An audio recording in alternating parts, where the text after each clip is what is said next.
Quando tudo caiu, eu estava trocando o óleo de um carro. O mundo não acabou com um estrondo. Não teve aviso, não teve contagem regressiva, não teve herói avisando pelo noticiário. Só caiu, como se alguém tivesse puxado a tomada do planeta. Mas antes disso, naquela manhã, eu só queria terminar o serviço e voltar para casa. Meu nome é Rafa Mitchell. Tenho 38 anos. Sou mecânico em Bright Vale. Ou era, antes de virar um dos poucos ainda vivos.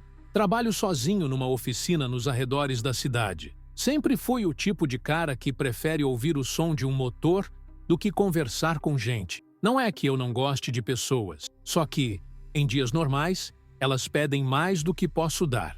Aquele dia começou como qualquer outro. Café amargo, rádio chiando um jazz qualquer e um Ford antigo esperando por atenção.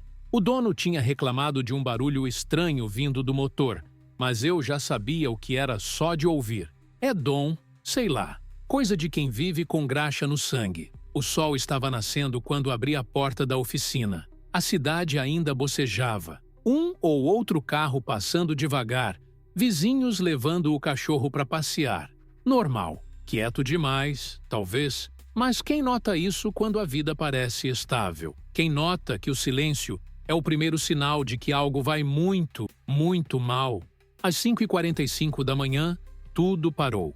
Eu estava debaixo do carro, sujo de óleo, quando as luzes piscaram. Primeiro achei que fosse mais uma queda de energia. Acontece direto por aqui. Mas não voltou. O rádio cortou no meio de uma música. Peguei o celular. Sem sinal. Sem Wi-Fi. Sem nada. Abri a porta da frente da oficina e dei de cara com um céu diferente. Não sei explicar. Não era escuridão, nem tempestade. Era como se o ar estivesse sendo puxado para cima. Como se o céu estivesse afundando. Senti um frio na espinha que não vinha do clima. E então ouvi o som. Um zumbido grave, constante, que parecia vibrar dentro do peito. Me fez cair de joelhos sem entender por quê. Do outro lado da rua, a senhora Mabel, aquela que sempre reclama da minha caminhonete fazendo barulho, saiu de casa com expressão vazia. Ela olhava para cima, imóvel. Tentei chamá-la. Ela não respondeu. Um segundo depois, ela desapareceu. Não correu, não gritou, só virou poeira no ar. Como se nunca tivesse existido. Corri para dentro, fechei tudo, tranquei as portas e fiquei lá. Horas, com o motor ainda quente do carro em cima do elevador e o coração batendo como se fosse explodir. Tentei ligar o rádio de emergência que guardava no armário. Chiado. Depois, uma voz. Eles estão nos escolhendo. Era uma voz que eu nunca tinha ouvido antes. Fria, calculada, como se não fosse feita por boca humana. Aquilo me arrepiou mais do que a mulher virando pó. Eu não sabia quem era ele, nem o que queria, mas naquele instante percebi que não era um blackout. Era o fim do mundo, ou pelo menos, do mundo como conhecíamos. Nunca pensei que meu talento com ferramentas seria o que ia me manter vivo, mas foi, e ainda é. Eu sou Rafa Mitchell, e esse foi o começo do meu primeiro dia, do lado errado da história. Acordei antes do despertador. Sempre acordo. Não tem mais graça dormir até tarde quando o corpo está acostumado a levantar cedo. Levantei da cama, peguei a calça jeans de sempre, camiseta preta, botas já gastas, o ritual de sempre. Quando se vive sozinho, tudo vira repetição. Fiz um café forte, do jeito que gosto. Fumegante, amargo, quase queimado. Bebi em pé mesmo, olhando pela janela da cozinha. A rua ainda estava meio escura. Aquele azul acinzentado de quem ainda não acordou de verdade. O mundo parecia em paz, mas tinha algo fora do lugar. Não era nada específico, só uma sensação. Liguei o rádio da cozinha. Tocava uma faixa instrumental e o locutor comentou sobre estranhas interferências no sinal da madrugada. Ri sozinho. Bright Vale mal consegue transmitir uma previsão do tempo certa. Quem dirá captar interferências misteriosas? Terminei o café, peguei as chaves da caminhonete e saí. A oficina fica a 5 minutos da minha casa, num canto meio esquecido da cidade. Na verdade, tudo em Bright Vale parece meio esquecido. As casas são antigas, algumas nem têm pintura a mais. Os comércios vivem fechando. A base militar que ficava nos arredores foi desativada anos atrás, ou pelo menos é o que dizem. Ninguém sabe muito bem o que rola por lá.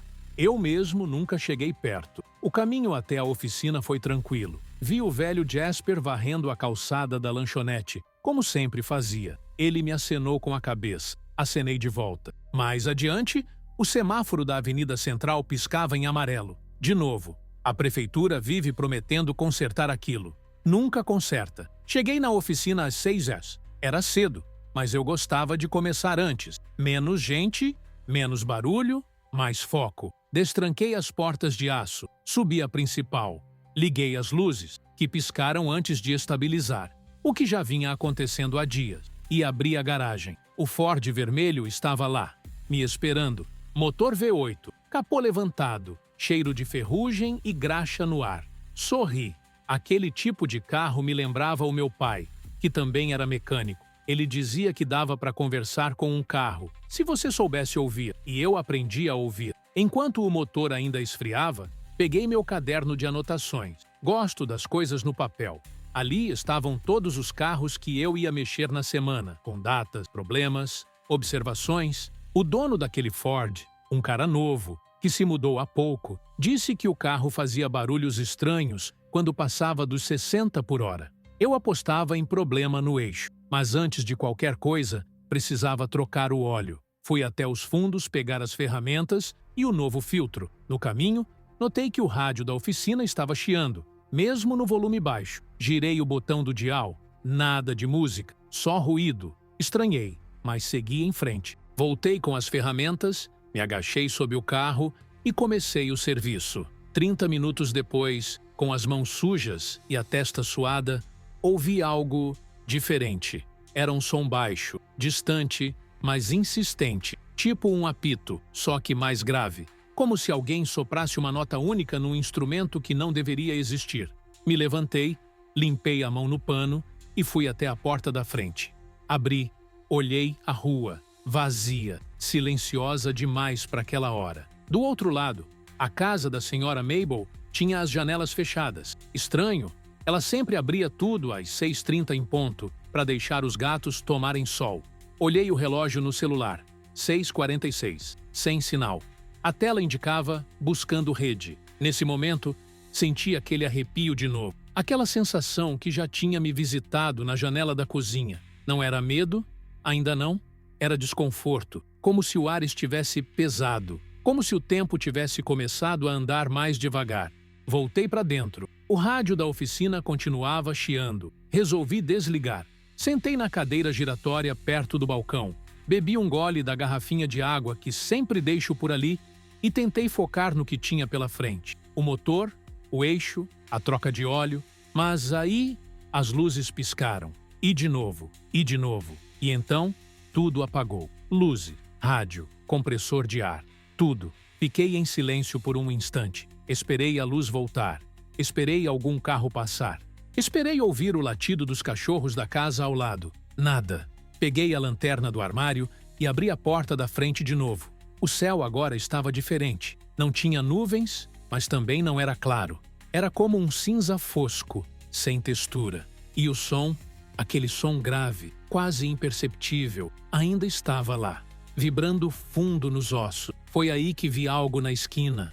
Um vulto, alto, fino, imóvel. A princípio, achei que fosse alguém parado ali, talvez um morador, alguém tão confuso quanto eu. Mas ele não se mexia e tinha algo na forma que não era certa, como se os braços fossem longos demais, a cabeça inclinada demais. A figura virou lentamente na minha direção. Não corri, não gritei, só fechei a porta devagar e tranquei. Voltei para dentro e sentei no chão, encostado na parede. E pela primeira vez naquele dia, tive certeza, algo terrível estava prestes a acontecer. Não sei quanto tempo fiquei sentado no chão. O silêncio da oficina era quase absoluto, exceto por aquele zumbido grave, que às vezes sumia, às vezes voltava, como se respirasse com a cidade. Tudo estava escuro, nem a luz de emergência acendeu. Peguei a lanterna e fiquei ali, imóvel, encarando a porta trancada. Tentei racionalizar. Podia ser um blackout em toda a região, um ataque cibernético, sei lá. Mas aquele vulto, aquilo não era humano. Eu sabia. O instinto sabia. E quando o instinto grita, você escuta. Levantei devagar. Fui até o fundo da oficina, onde guardo umas latas de mantimentos, uma pequena caixa de primeiros socorros e meu velho rádio de onda curta, um dos poucos aparelhos que funciona mesmo sem sinal comum, ou deveria. Liguei, chiado, mas entre o ruído, captei algo. Eles não são daqui. O céu. Não olhem para o céu. A voz era distorcida, repetida. Parecia um aviso gravado, transmitido por alguém desesperado. Meu peito apertou. A mão tremia ao segurar a lanterna. Ouvindo aquilo, percebi que o que quer que estivesse acontecendo era grande, muito maior do que Bright Vale. Olhei pela janela lateral, entre as frestas da persiana metálica. A rua estava vazia, mas havia marcas no asfalto, como se algo pesado tivesse passado arrastando, pegadas grandes, fundos irregulares. Como se alguém ou algo tivesse caminhado por ali e queimado o chão. Foi quando ouvi o primeiro grito. Veio do quarteirão de trás. Um grito curto, seco, seguido de silêncio. Tentei não imaginar o que tinha causado aquilo, mas era impossível. Me aproximei da porta da frente e abri com cuidado. Só uma fresta. A figura alta da esquina não estava mais lá. Um novo som começou. Não um zumbido, mas estalos. Rítmicos, agudos, como estalos de osso. Vinha de todas as direções, como se o próprio ar estivesse se partindo. A cidade estava se abrindo, se rasgando embaixo de nós. Sem terremotos, sem explosões, só estalos.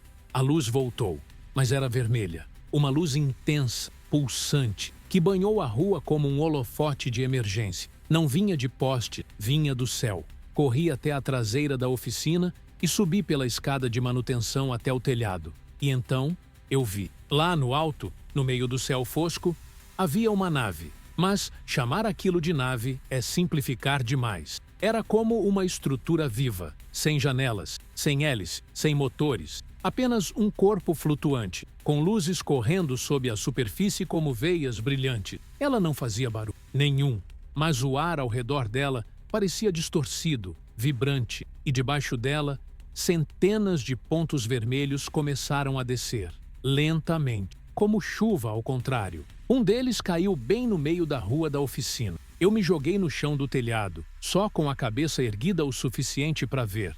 Era uma cápsula, talvez, ou um ser em pé, difícil dizer. Tinha uma forma humanoide, mas disforme. Os braços longos se moviam com uma leveza antinatural. A pele, acinzentada, quase translúcida. Foi aí que ouvi outro som. Um carro em disparada, vindo da rua lateral. Era o Sr. Hanson, um dos moradores mais antigos do bairro. Ele vinha acelerado, os faróis acesos. Quando viu a criatura, tentou desviar. Não deu tempo. A coisa estendeu o braço e o carro simplesmente parou no ar. Parou. No ar. Como se o tempo tivesse congelado só ali. As rodas ainda giravam, suspensas. O motor ainda roncava. E então, tudo desintegrou. Do nada. Poeira. Partículas. Sem fogo. Sem impacto. Nada. Eu caí de volta no telhado, com o coração tentando sair do peito. Eles não estavam apenas invadindo. Estavam decidindo quem vivia e quem desaparecia, como se fosse um filtro. Desci do telhado rápido, quase tropeçando nos degraus. Corri para dentro e tranquei tudo de novo. Peguei uma chave inglesa, como se aquilo fosse adiantar de alguma coisa, mas era tudo o que eu tinha. Minhas mãos tremiam, minhas pernas pareciam não querer me obedecer. E então, alguém bateu na porta da oficina. Toques curtos, 3 batidas, depois silêncio. Fiquei paralisado. Mais batidas. Dessa vez, uma voz. Tem alguém aí? Por favor. Alguém? Era uma mulher. Humana. Assustada. Corri até a porta. Abri a fresta. Era Amanda. Amanda Brooks. Sargento da base que ficava nos arredores da cidade. Eu a conhecia só de vista. Ela estava ferida. O rosto com sangue seco. O uniforme rasgado. Por favor. Eles estão em toda parte. Ela disse, quase desabando. Abri a porta e puxei ela para dentro. Tranquei de novo. Ela caiu de joelhos, ofegante. Você viu? Perguntei. Ela só balançou a cabeça. E então disse algo que me arrepiou até a alma. Eles sabiam onde atacar. Eles sabiam onde eu estava. Olhou para mim como se eu tivesse a resposta. Eu não tinha. Só pude ajudá-la a se sentar, oferecer água e tentar entender o que estava acontecendo de verdade. Mas uma coisa ficou clara ali, naquele instante. O ataque não era aleatório, não era destruição cega, era cirúrgico, planejado. Eles estavam seguindo um padrão, e nós estávamos no meio dele. Amanda mal conseguia manter os olhos abertos. O sangue escorria do lado direito da cabeça, formando uma linha vermelha que atravessava a sobrancelha até o pescoço. Eu a sentei no chão, encostada na parede, e fui buscar o kit de primeiros socorros. Enquanto limpava o ferimento, ela me olhava como quem quer dizer algo, mas não sabe por onde começar. A base, ela murmurou, não existe mais. Como assim? Eles vieram debaixo da terra, como se já estivessem lá. Explodiram tudo de dentro para fora. A imagem que ela descreveu me fez engolir em seco. Eu conhecia a Base 27. Era uma estrutura enorme, antiga, com túneis que diziam ir até fora da cidade. Mas enterrada? Dominada de dentro? Não fazia sentido. Ou fazia? Amanda tentou se levantar, cambaleando. Temos que sair daqui, disse ela. A oficina vai ser varrida como o resto. Para onde? O Hospital Jefferson. Ela respondeu. Disseram que era um ponto de evacuação, mas eu perdi o contato com eles. Ponto de evacuação. Um lugar onde ainda haveria gente, onde ainda haveria esperança. Me agarrei àquilo como quem agarra uma tábua em alto mar. Peguei minha mochila, enchi com o que pude, garrafas de água, lanternas, ferramentas, o rádio de onda curta. Dei uma barra de proteína para Amanda e puxei a porta principal com todo cuidado. A rua estava mergulhada numa névoa espessa, não natural. Um nevoeiro que cheirava a ozônio e metal queimado. As casas ao redor estavam destruídas. Algumas tinham buracos nos telhados, outras apenas fumaça subindo em espirais lentas, carros parados, portas abertas, roupas no chão. Nenhum corpo, nenhum som humano. Eles estão limpando a cidade, Amanda disse, atrás de mim. Não como uma bomba, como uma cirurgia.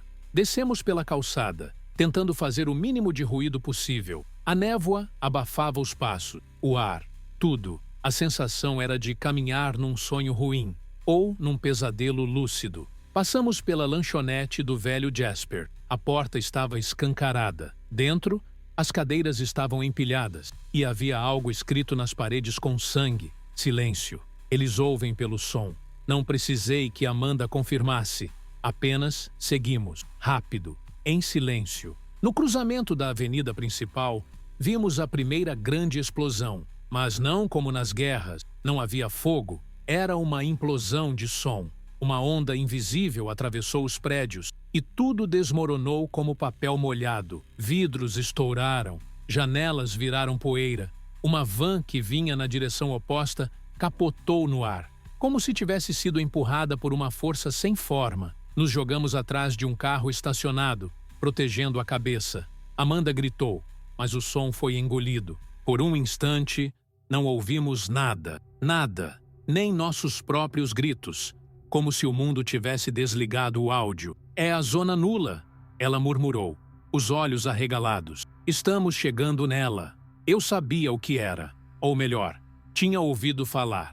Uma parte da cidade onde nada mais funcionava, onde o som sumia, onde nem as leis da física pareciam ser as mesmas. Uma área que surgira sem aviso e se expandia como uma mancha viva. Temos que contornar, falei, puxando-a pela mão. Corremos por uma rua lateral, atravessando becos. Cada esquina revelava uma nova cena de horror.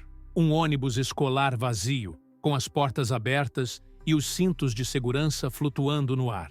Uma estátua de metal derretida no meio de um parque, como se tivesse sido atingida por um sol em miniatura. Uma praça onde todas as árvores tinham se virado para o mesmo lado, inclinadas como se olhassem para algo no céu. E então, ao longe, ouvimos vozes humanas. Seguimos o som até um estacionamento subterrâneo. Lá, um grupo de sobreviventes estava reunido, cerca de 10 pessoas. Um deles, um garoto com não mais que 14 anos, seguravam um rádio rudimentar. Quando nos viram, apontaram armas improvisadas, pedaços de ferro, tacos de beisebol. Amanda mostrou o crachá militar e eles relaxaram. Alguém nos deu água, outro ofereceu uma manta. As perguntas começaram, rápidas, ansiosas. Tem mais gente vindo? Há alguma base segura? Vocês ouviram as transmissões do Shade? Shade. Aquele nome surgiu como uma fagulha no escuro. Você ouviu? Perguntei ao garoto do rádio. Ele assentiu. No início da manhã, antes de tudo sumir, ele disse: evitem o refúgio verde. Não é um abrigo, é uma armadilha. Amanda e eu trocamos um olhar. Isso confirmava o que ela já suspeitava. O refúgio verde, anunciado nos comunicados do governo como última zona segura, na verdade podia ser um dos maiores perigos. Temos que sair daqui, disse Amanda, mais uma vez. Mas dessa vez não fomos rápidos o suficiente.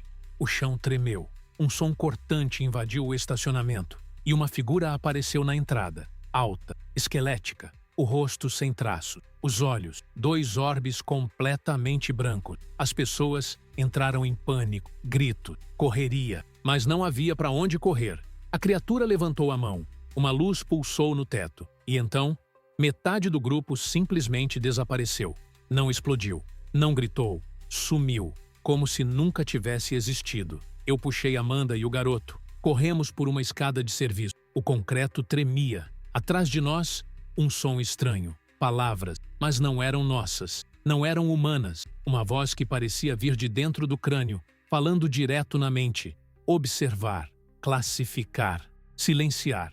Chegamos à rua de novo. A cidade ardia em silêncio. O céu estava cheio de formas, naves, estruturas, figuras. E em meio à destruição, uma certeza se formava. Não era um ataque, era um processo. Algo estava sendo feito conosco, com todos nós. E o tempo estava acabando. Depois da fuga do estacionamento, corremos sem rumo, guiados apenas pelo instinto de sobrevivência. As ruas não eram mais ruas, eram corredores de um pesadelo em expansão. As calçadas rachadas, os postes caídos, vitrines cobertas de fuligem e poeira. E tudo tão silencioso que o próprio som dos nossos passos parecia um risco desnecessário. O garoto que salvamos, Léo, era calado. Devia ter uns 14 anos, mas os olhos dele já não pertenciam a um adolescente. Carregava um rádio rudimentar amarrado nas costas com fios improvisados e fita. Era leve, ágil, atento. Ficou claro que tinha sobrevivido sozinho por tempo demais.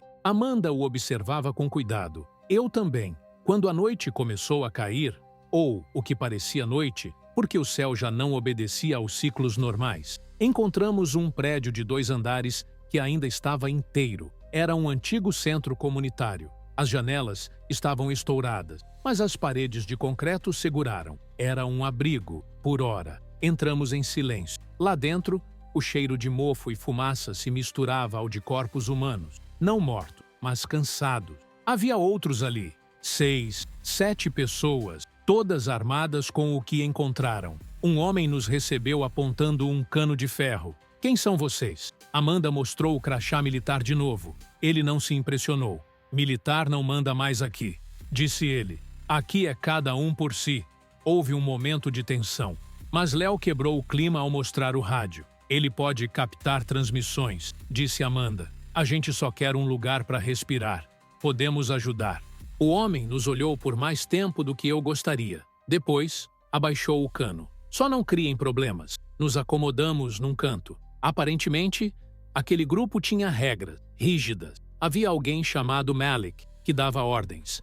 Um ex-segurança de shopping, segundo cochichos, forte, decidido, paranoico. Quando ele apareceu, entendi. Tinha o olhar de quem perdeu mais do que podia suportar. E agora tentava compensar, controlando tudo ao redor. Vocês têm comida? Foi a primeira pergunta. Um pouco, respondi, abrindo a mochila e mostrando as barras. Ele pegou 2, sem pedir. Deu uma a uma mulher ao lado dele. Guardou a outra no bolso. Depois disse, todo mundo aqui contribui. Quem não ajuda, sai. A gente sabe consertar coisas, falei, tentando manter a calma. Amanda entende de rotas militares e o garoto pode captar sinais. Sinais? Ele virou para Léo. Do Shade? Léo assentiu. Malik ficou em silêncio por um momento. Depois, se aproximou do rádio e falou baixo. Se conseguirem contato, quero saber. Havia algo errado. Era claro. Malik não queria ajuda, queria controle. Naquela noite, ficamos de vigia por turnos. Eu me revezava com Amanda, enquanto Léo dormia enrolado num cobertor fino. As pessoas no abrigo estavam em colapso, mas tentavam seguir um resquício de normalidade. Dividiam comida, esquentavam água com velas e falavam pouco. O medo era uma constante. No meu turno, enquanto observava a rua pela fresta de uma janela quebrada, Amanda se aproximou. Ele não confia em ninguém. Nem precisa. Acha que é o último líder da Terra. Líderes demais, humanidade de menos. Ela olhou para Léo. Acha que ele realmente captou algo? Acho que sim. E Malik sabe disso. Na manhã seguinte, Léo me chamou de lado. Disse que o rádio estava captando ruídos, fragmentos, e me mostrou uma gravação. Era a voz de Shade, distante, metálica, entrecortada, mas clara o suficiente. Não vão parar. O refúgio não é salvação. É colmeia. Vocês precisam. Depois cortava. Mostrei para Amanda. Ela ficou pálida. Malik, que ouvira de longe, se aproximou rápido. Reproduz de novo. Léo hesitou. Agora, insistiu Malik, já com a mão no cabo do facão pendurado na cintura. Amanda se pôs na frente de Léo. Ele já mostrou. Você ouviu? Eu quero o rádio. Não vai ter, eu disse. Esse rádio salvou mais vidas do que você. O que veio depois foi rápido. Um dos homens de Malik tentou tirar o rádio de Léo à força. Amanda reagiu, derrubando ele no chão. Eu puxei o garoto e corri para a outra sala. O som do soco que Amanda deu em Malik ecoou alto. Gritaria, confusão. Então o rádio apitou. Sozinho. Uma nova mensagem, em tempo real. Se ouvirem isso, vocês são a última chance. Sigam o sinal. Colmeia 0. Origem do pulso. Todo mundo parou. O abrigo ficou em silêncio. Até Malik hesitou. Colmeia 0? Murmurou alguém. O que é isso? Perguntou o outro. Amanda se virou para todos. É onde tudo começou. Ou onde tudo termina. Mas a gente vai até lá. Quem te colocou no comando? Retrucou Malik. Ela deu um passo à frente. Ninguém. Mas se você quiser impedir que mais gente morra, então cala a boca e vem junto. E pela primeira vez, ele recuou. Naquela noite, preparamos tudo. Alguns quiseram vir conosco. Outros ficaram. Malik desapareceu durante a madrugada. Nunca soubemos se fugiu, se arrependeu ou se foi levado. Mas quando o sol, ou o que sobrou dele, voltou a brilhar por entre os destroços da cidade, nós partimos, com o rádio, com o garoto, com o que restava da esperança e com a certeza de que o pior ainda estava por vir. O caminho até a Colmeia 0 era um mapa de destruição. A cidade que um dia foi Bright Vale agora era só uma casca, um esqueleto retorcido. Passamos por ruas engolidas por crateras, por prédios inclinados como se fossem feitos de papel, por bairros inteiros onde não havia um único vestígio de vida. Só o rádio falava. E mesmo assim, com dificuldade, Amanda liderava o grupo. Léo, colado ao rádio, seguia tentando rastrear o sinal. Eu fechava a retaguarda, observando cada sombra, cada esquina. Éramos 5 agora. Os outros 2 que se juntaram a nós mal falavam. Medo demais, cansaço demais. Ao entardecer, chegamos perto do epicentro do sinal. Era uma zona industrial abandonada, nos limites da cidade. Silos, depósito, estruturas de ferro retorcido. E no meio, um prédio baixo, circular, coberto por placas metálicas corroídas. Parecia morto, mas o rádio de Léo vibrava com uma frequência que não parava de crescer. É aqui, ele disse. Tá no máximo. O lugar parecia abandonado há décadas, mas a porta da frente estava entreaberta. Amanda se aproximou primeiro, olhou para mim, depois para os outros. A partir daqui, ninguém é obrigado a seguir. Ninguém respondeu. Então entramos. O interior do prédio era escuro, mas o ar parecia quente, vivo, como se respirasse. Corredores estreitos levavam a um grande salão central.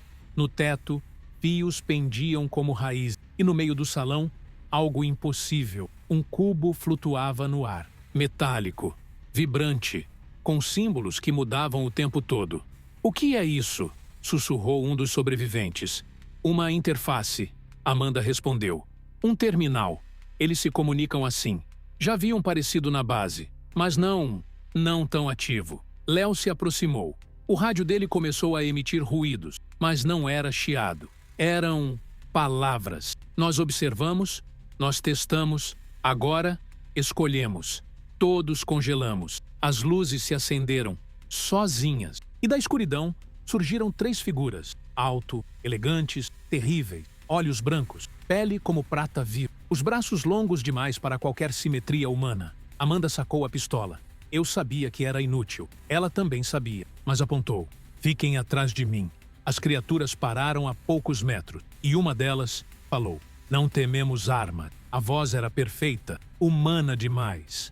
Masculina, mas sem alma. O que vocês querem? Amanda perguntou. Silêncio. Depois, outra frase. Não é sobre querer, é sobre precisar.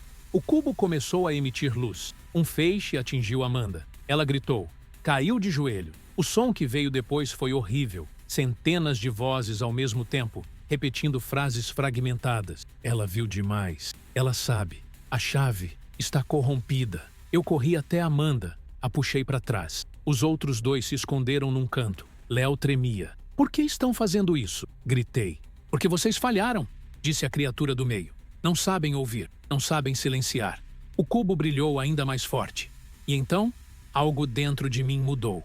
Imagens, na cabeça, como se fossem sonhos forçados. Vi a terra, vista de cima. Vi cidades sendo mapeadas, pessoas marcadas, rotas traçadas. Vi reuniões secretas com homens engravatados apertando mãos cinzentas. Vi o refúgio verde sendo construído com base em dados que não eram nossos. Vi o que vinha depois. Vocês nos prepararam para isso, sussurrei. Vocês moldaram tudo. A mídia, a política, as cidades, até nossa forma de pensar. A criatura se aproximou mais. Sim, para entender se vocês eram úteis. Mas agora é tarde. Amanda tossia sangue. Léo se levantou. E se a gente já entendeu? Ele perguntou. As criaturas se viraram para ele. E se a gente quiser mudar? Continuou o garoto. Se a gente for diferente. Isso não é um teste, disse uma das criaturas. É um filtro. Então Léo fez algo que ninguém esperava. Pegou o rádio e jogou contra o cubo. O impacto gerou uma onda. O chão tremeu. As luzes piscaram. E um som agudo preencheu o espaço. As criaturas recuaram. Por um segundo. Foi o tempo que Amanda precisou para puxar uma granada do bolso. Cubra os olhos, ela disse, e soltou o pino. A explosão não foi comum. Não houve estilhaço, nem fogo. Foi luz. Uma luz branca, absoluta. Quando a onda passou, eu estava no chão, tonto. O cubo havia sumido. As criaturas estavam derretendo. Como se algo tivesse quebrado a simetria deles, como se não fossem feitos para suportar aquilo. Amanda estava desacordada. Corri até ela. Verifiquei o pulso, fraco, mas presente. Léo estava ao meu lado, os olhos arregalados. O rádio era um catalisador, ele murmurou. Shade sabia. Por isso ele mandava mensagens, não para avisar, mas para armar a bomba certa. Levantei Amanda nos braços. Gritei para os outros. Precisamos sair agora. O prédio tremia. Algo ali embaixo colapsava. Corremos pelos corredores que agora sangravam luz. E quando alcançamos a rua, vimos. O céu sobre Bright Vale havia mudado. As naves estavam em silêncio, como se tivessem parado, observando, esperando o próximo movimento. E agora, ele era nosso. Às vezes eu me pego pensando no som do motor de um carro, o ritmo, a repetição, a forma como você pode prever o próximo movimento só de ouvir. Era assim que eu entendia o mundo antes disso tudo, como se a vida fosse um grande motor em funcionamento, cheio de engrenagens rodando juntas, barulhentas, mas previsíveis. Agora, não há mais som, só o eco de tudo que a gente perdeu. A última vez que vi Bright Vale foi do alto de uma colina, já fora da cidade. Amanda estava inconsciente, deitada sobre um cobertor que improvisamos com uma jaqueta rasgada. Léo, do meu lado, olhava para o horizonte com um misto de admiração e terror. E eu, eu só queria respirar. As naves ainda estavam lá, paradas, silenciosas, mas havia algo diferente. Não pairavam como predadores em voo. Estavam esperando.